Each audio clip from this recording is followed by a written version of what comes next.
मैं हूं आपके साथ धीरेन्द्र अवस्थी। बुलेटिन की शुरुआत कर उससे पहले आपको लेकर चलते हैं सीधे पश्चिम बंगाल के कोलकाता, जहां पर गृहमंत्री अमित शाह का भव्य रोड शो इस वक्त चल रहा है और भारी संख्या में लोग पहुंचे हुए हैं। ये तस्वीरें भी आप देख सकते हैं। कोलकाता में 29 अप्रैल को मतदान होना है और इससे पहले प्रधानमंत्री मोदी ने भव्य रोड शो किया। अब गृहमंत्री अमित शाह का यह भव्य रोड शो इस वक्त कोलकाता के बारासात, जहां पर हजारों की संख्या में बीजेपी के तमाम कार्यकर्ता हाथों में बीजेपी का फ्लैग लेकर इस रोड शो में शामिल हुए हैं। तो कोलकाता के बारासात में इस वक्त गृहमंत्री अमित शाह मौजूद हैं, जहां पर भव्य रोड शो की ये तस्वीरें। 29 अप्रैल को यहां पर मतदान होना है सेकेंड फेज में, और उससे पहले धुआंधार प्रचार अभियान बीजेपी का जारी है। इससे पहले कोलकाता में ही प्रधानमंत्री मोदी का भी भव्य रोड शो हुआ था और अब गृहमंत्री अमित शाह बीजेपी कैंडिडेट के लिए प्रचार अभियान को आगे बढ़ाते नजर आ रहे हैं। बीजेपी कैंडिडेट के समर्थन में जनता से वोट की अपील करते नजर आ रहे हैं। तो कोलकाता की यह भव्य तस्वीर, कोलकाता की 11 विधानसभा सीटों पर 29 अप्रैल को मतदान होना है और उससे पहले टीएमसी के गढ़ कोलकाता में प्रधानमंत्री मोदी का रोड शो हुआ। उसके बाद गृहमंत्री अमित शाह इस वक्त कोलकाता के बारासात में भव्य रोड शो करते नजर आ रही हैं। और ये तस्वीरें बता रही हैं कि इस वक्त पश्चिम बंगाल में किस तरह की लहर है। पश्चिम बंगाल के लोग चाहते क्या हैं। रोड शो में इतनी ज्यादा भीड़ बीजेपी कार्यकर्ताओं की, बीजेपी का समर्थन करने वाले लोगों की, ये साफ इशारा कर रही है। केंद्रीय मंत्री जेपी नड्डा ने भी आज भव्य रोड शो किया है। ये तस्वीरें आप देख सकते हैं।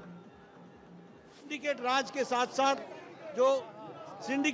के साथ साथ जो बालू माफिया और कोल माफिया, इन सब के खिलाफ भारतीय जनता पार्टी को वोट दे करके टीएमसी को और ममता जी को मुंह तोड़ जवाब देने के लिए बंगाल की जनता आतुर है।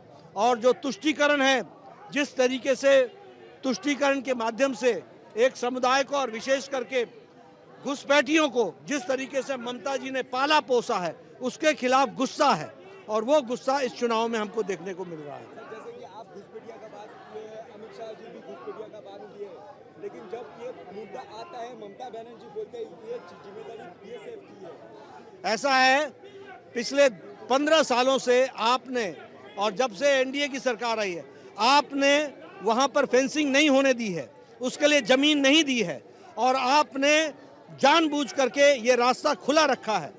इसके लिए आप दोषी हैं। हमारी डबल इंजन की सरकार आएगी, पहले फेंस लगेगा, एक एक को डिटेक्ट किया जाएगा और डिपोर्ट किया जाएगा। सर, बेहला पश्चिम के लिए, इंद्रनील खां के लिए आज प्रचार में है, माहौल देख के सर क्या लग रहा है? मैं नहीं समझा। अभी आज आप बेहला पश्चिम का कैंडिडेट इंद्रनील खां के लिए प्रचार में है।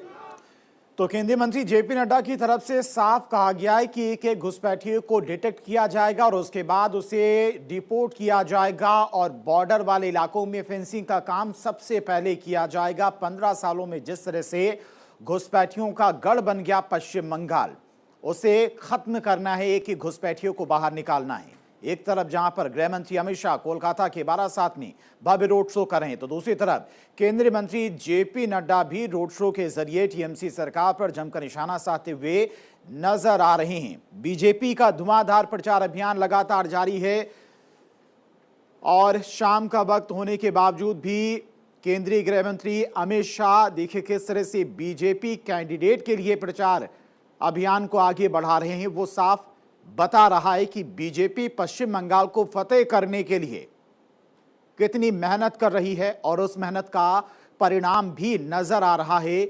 इस रोड शो की भीड़ बता रही है कि पश्चिम बंगाल इस बार परिवर्तन के लिए तैयार है। इससे पहले पीएम मोदी का भव्य रोड शो हुआ था, उसमें हजारों की संख्या में लोग पहुंचे हुए थे। रोड शो में पैर रखने तक की जगह नहीं थी। कुछ उसी तरह की तस्वीर गृहमंत्री अमित शाह के रोड शो में भी देखने को मिल रही है। तस्वीरों में आप देखेंगे हजारों की संख्या में बीजेपी के तमाम कार्यकर्ता और बीजेपी को समर्थन देने वाले लोग इस वक्त मौजूद हैं।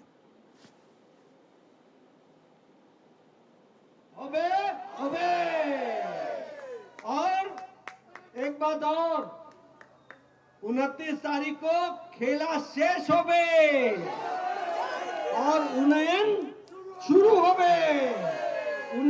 शुरू हो गए। तो इस तरीके से हम और आपको बताता हूं, गरीब कल्याण अन्न योजना में हमने यहां पर 6 लाख लोगों को अन्न देने का काम किया, लेकिन 6 करोड़, क्षमा कीजिएगा। और ये ममता दी के टीएमसी के जो गुंडे हैं, ये इसमें से भी चावल खा गए, गरीबों का हक भी मार गए। हालांकि 25 करोड़ की जनता को मोदी जी ने गरीबी की रेखा से ऊपर उठा दिया। उज्ज्वला योजना में फ्री गैस दिया गया।